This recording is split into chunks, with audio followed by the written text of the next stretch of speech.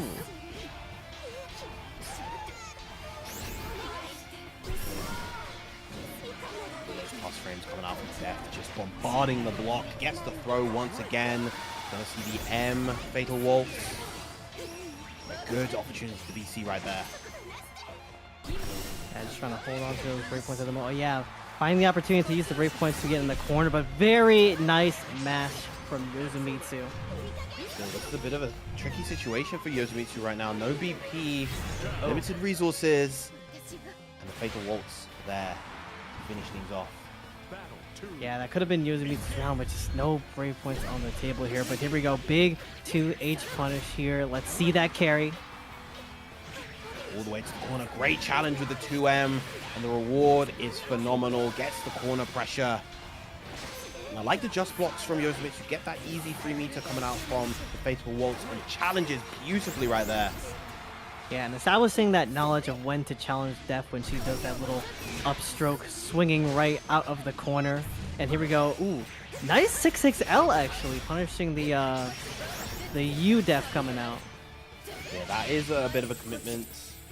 Nier can't really act until she lands back on the ground, so if you're able to get underneath Death and in between the two, you can punish the demonstration that beautifully.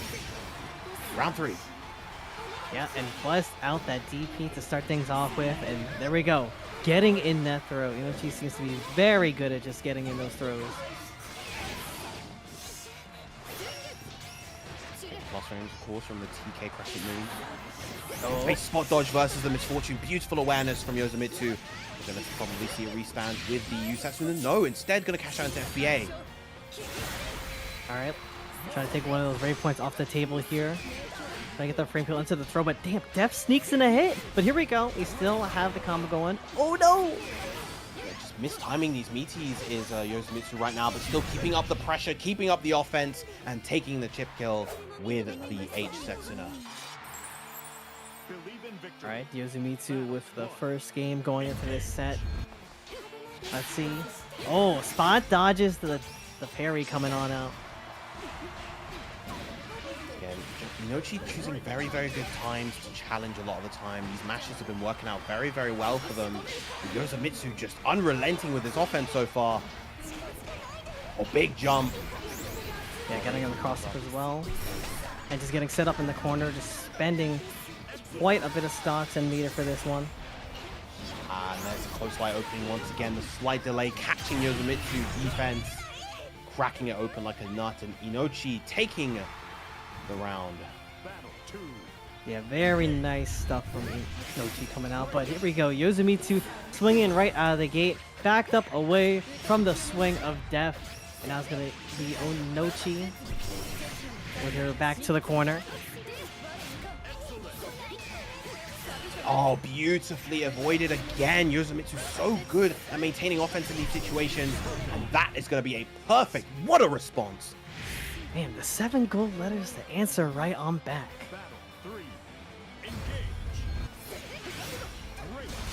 And again, we see that same round start, but this time Inochi getting in depth for the nice opening combo to, okay, get the side swap too. Very nice.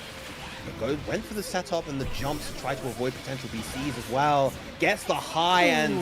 What an answer back from Inochi, taking the game and evening the set 1-1. Believe in victory. Battle 1. Alright, I would this play so explosive right now. And I wouldn't have it any other way. Some fine Granblue gaming is happening before our very eyes at the moment. And oh my god, I thought she landed on the other side. Very ambiguous. Oh, I like the walk back coming out from Yozamitsu to position himself behind Death. Yeah, getting into 2M there.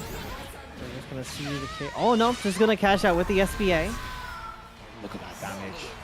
One more solid hit from Inochi is gonna be it.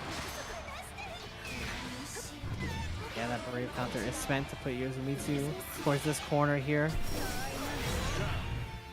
Wow, and anti-ed with the close medium. Inochi's slowing things down and so ready to catch Yozamitsu now. Inochi the one at set point.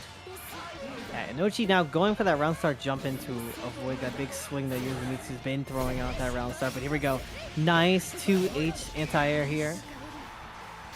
Good stuff. Not going to get the BC right there. Instead, going to get thrown into the corner. But there is the Mugen Kagura. Gets a successful parry and a solid amount of damage. Uh-oh, that's big. Oh, didn't have the meter to capitalize into Raging Chain. That would have been a lot of damage for Yozamitsu otherwise. But instead, going to take a lot of damage from the Klagen Toten Tons. Very fortunate here. Now has a Brave point back, but immediately going to spend it, but ooh! Oh, but the H misfortune going to catch Yozamitsu trying to commit a bit too hard on the offense. And that's going to be 2-1 to Inochi. What happened that second game? It's like, that second game, everything just like clicked for Inochi. It's like, all right, it's over.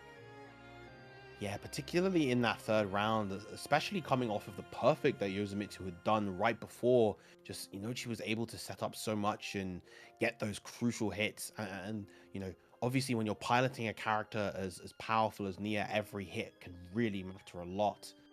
So it can be very, very scary as the opponent to deal with. Yeah, especially Yozamitsu was playing very well, especially sneaking in some hits from behind, trying to abuse those plus frames from Narmaya.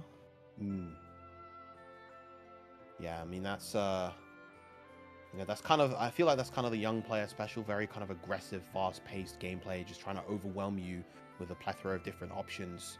I feel like the slower players tend to be the older ones, but very, very explosive set once again between the two. And honestly, I think it could have gone either way with how both of them were playing. Nonetheless, good stuff to Inochi. Will be facing off against Sharkz to try to qualify for winner's side top 8. But speaking of trying to qualify for winner's side top 8, we're going to be having Havaniceday versus Ryazo. Havaniceday, of course, a known name, a known face throughout this community and throughout these online brackets, winning quite the share and coming off of a very, very respectable 7th place at EVO as well. Yeah, someone who's been a killer offline and online. You constantly see them in all the top 8s, but we also have Ryazo on the other side. Also quite as respectable as Havaniceday on the Seox. Yeah, speaking of killers, Ryazo, the infamous Gamera killer, the one who knocked Gamera to loser's side at EVO. Of course, Elsa finishing the job to knock Gamera out at 17th.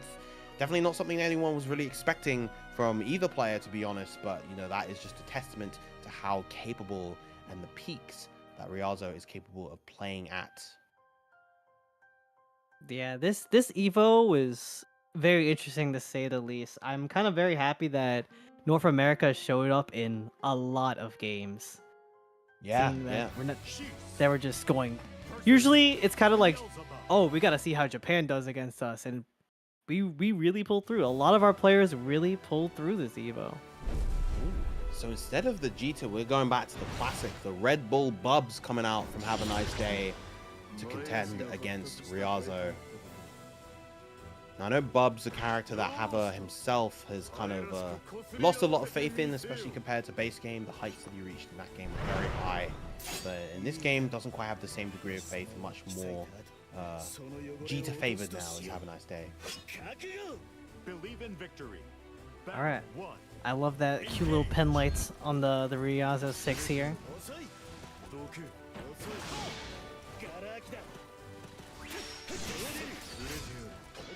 Yeah, have a nice day just controlling the pace of the neutral at the moment with the fireballs here. Ryazo just trying to find a way in, but here we go. Nice parry on the little dive there. Little tick throw coming up from Havaniceday. Apply that pressure. Oh, doesn't get the whiff punish versus the Youth Thunder Flash. There we go, Riot Stamp to get on in. We got the plus frames going. Backs off. Right Good block on the U execution and a good bait around the H Thunder Flash as well. Ooh, 6XL, but no pickup. Just backing off yet again from the Rekka. Trying to bait out an option from Havaniceday. Oh, big run up into the U Black Flies. Double ultimate skill, and that is going to be enough. Big damage coming out from Havaniceday in the corner. First round going to him. Battle 2. And that is something that I feel like we've been seeing. That is shades of Vegeta right there, honestly. Just kind of the run-up fireball to catch a delayed defensive option or just catch the opponent not quite ready and aware. Working beautifully with the Beelzebub as well. And here comes Ryazo pressure. Very see how that transfers over, but okay, BC to get right on out of the corner. Dive kick, no punish. Man, we are dive kicking all around here. Oh, flipped by the U Gate of Demons, and you are going to suffer the consequences. Ryazo dealing all this damage, but drops the close heavy afterwards. Oh no!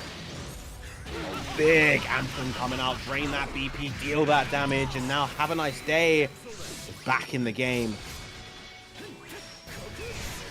Yeah, brave counter on the right, snip there. And nice jump on the Rekka to punish. Doesn't really capitalize too hard. Big throw, and the 0 BP throw is going to do it. Havan clutching it out and making that comeback. Yeah, really playing from behind there, but found the right stride to close out game number 1. Now going into game number 2. Let's see if we can keep that stride ongoing. I see the dive kick. Yeah, very confident to start things off with, but Ryazo still answering very nicely with these H parries.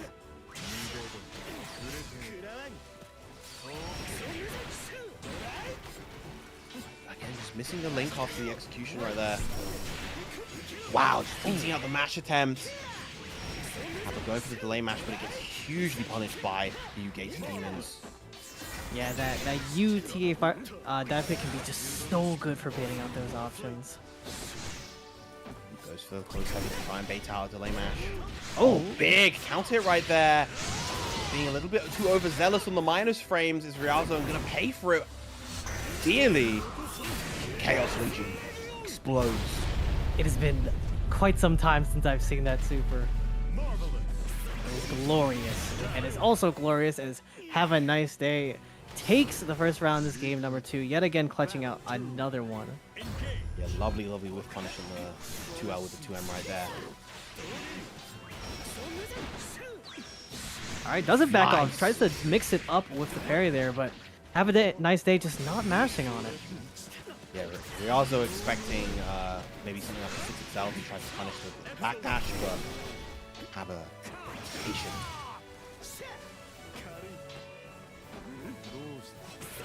Oh, comes the pressure. Not gonna get the hit right there. Just keeping Ryazo pinned in this corner now. Big far medium, and that is gonna be enough. Have a nice day, taking it 2-0, convincing with those comebacks. Yeah, have a nice day. Just displaying some incredible discipline in those situations. Having the patience to just finally find those hits. And those whiff punish confirms on lock constantly. Even when Ryazo tried to rise stamp away at the end there, Havaniceday was just ready for that kick. Yeah, super, super ready. And just throughout that set, you know, you'd almost think that he hadn't ever missed a beat with this character. He looked so comfortable, so capable. And to be honest, you know, when you've played a character for so long, even if you're making shift to another character, a lot of that ingrained muscle memory remains, and we saw that in full force with Have a Nice Day. Beautiful stuff with the Beelzebub. All right, so next up we are gonna have, I believe, no, that wasn't our, that set was a top 8 qualifier, so Have a Nice Day going to be on the winner's side of top 8, and this upcoming set is also going to be a winner's side top 8 qualifier. We versus Coach Steve, Charlotta most likely versus the Belial. Yeah, and then the winner of that I see is gonna go up to fight against Sharkz versus Inochi. And Have a Nice Day will be playing against MadBestKiller in that winner semifinal.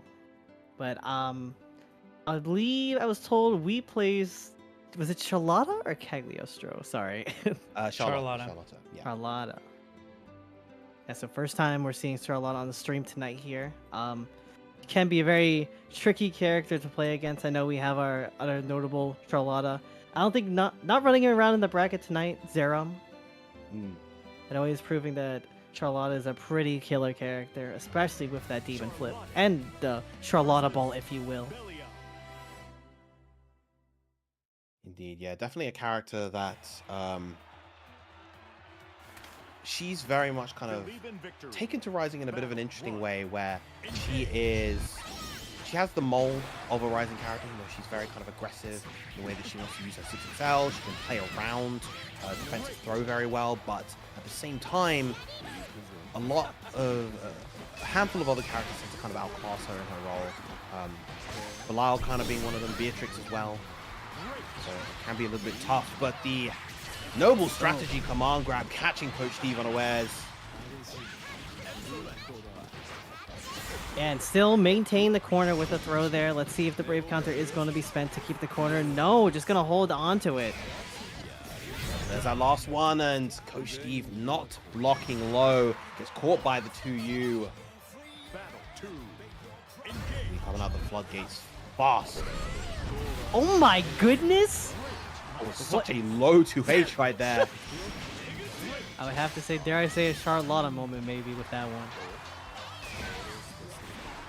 See, going for the H pinwheel, maybe not noticing that Charlotta was in fact not crouching when she was standing. Such a small character. Still off to a very, very strong start this round. Look at that juggle. 6-6. Oh, ooh, very unfortunate. Tried to catch the jump out of the corner, but okay, never mind. Just gets smashed on. Goes right into the Raging Chain. Combo into the US Modius. Not enough just yet. Still Coach Steve in a great position. Only one BP to his name, but plenty of other resources. Plenty of meter. All the cooldowns available. He's gonna have to find that one delicate hit to get on in. That might be the one that we need at the moment, but Coach Steve with a very nice press. Yeah, challenging with the 2L right there. Against taller characters, out of the L noble strategy, the L follow-up afterwards actually can be minus instead of plus. Normally it's plus, but I think in that situation, Coach Steve was intent to challenge right there. Both players trying to go for the RS, but Coach Steve coming out on top. See that they were right on back to the mid-screen. The Brave counter is going to be spent at the moment. And there's that 2H. Coach Steve constantly ready to anti-air Charlotta. Yeah, and that's so essential versus this character. Just kind of making sure that you have jump as an option in your mind at all times versus this character. Big 6XM. Oh, doesn't quite get the link into the far light, and that's unfortunate for Wii right there. That could have been a big opening, but alas, Coach Steve gonna take that first game as a result. Yeah, Coach Steve taking the first game, but we still putting up a lot of fight. Let's see if we can keep up that fight. Going to game number 2 here. Will we be swinging out the floodgates? Oh, but it's going to be Coach Steve to get things started with.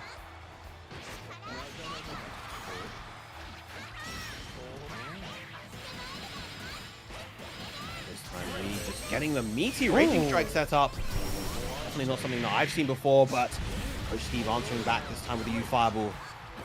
Oh, and there's a throw bait, but not able to find the punish there. Relieving that pressure now. Goes for the H for Sargo. Both players only on 1 BP, so this is a scary situation for both. Yep, going up to Alicia and back and right on off, and finds the punish on the DP there. Oh no, good enough. Yeah, I don't think he wanted the overhead ender right there. Maybe wanted the final attack into H Fireball and close it out with a 2-1-4U, but nonetheless, still set point for Coach Steve regardless. Great jump back to start things off. Yep, trying to walk you all the way to this point at the moment. Oh my god, incredible throw bait with the backdash. Cross frames. Oh, but speaking of cross frames, in comes Wii now with the capitalization. Gonna go for the big corner-to-corner extension. Oh, the tricky little side switch. Oh, and finds the pickup from the 2M. Very nice. Coach Steve has been finding those the entire night in SBA. Take away one of those rave points. Light up Charlotta. Only living with just a smidgen of health left. Oh, the double backdash shimmy. Cheeky stuff coming out from Coach Steve to take the set right there. That's some mental damage. That is actually some mental damage. That gotta hurt. Yeah, very, very confident in that endgame situation was Steve. And, you know, when you're in that position as Belial, you have no reason not to be confident. Yeah, Coach Steve, that confidence really showing up in the bracket tonight, especially ending it off in that way with the double back dash shimmy. Yeah, honestly, just excellent stuff all around. Steve, once again, stamping that card into the winner's side, top 8. So now we have one set remaining, I believe, for our potential winner's side, top 8 combatants. No, in fact, that set was done off stream. Sharkz taking it 2-0 over Inochi. So our winner's side, top 8, are set in stone, and our losers are making the climb. TenuredMule going to be facing off against Inochi versus Nekotech, Ryazo waiting on his set, as well as Tiempo Gris. So we got some sets in the wings, waiting in the wings, and there's going to be some fantastic gameplay coming up. But if you want to keep supporting this fantastic gameplay, of course, contribute to the match Reno. Less than 10 codes remaining. I said before that I wanted to see all 50 gone before the start of top 8, and you guys are doing a great job so far. There's not too many remaining. Yeah, we have 9 out of 50 codes remaining at the moment. $15 at the pot at the moment. Very, well, a step of the way there towards that $50 for the prize pool goal. As you know, you can use any of the accounts that you see here. You know, the Twitch, the Discord, the Twitter, the YouTube, the Google. There's even a link, a line on there, perhaps. Indeed. I know, if any of you are generous enough to go for the direct contribution route, we would be very much appreciative of that. But before we continue on with some more WASD open action, we're going to be taking a short 5-minute break, so make sure that you don't go anywhere.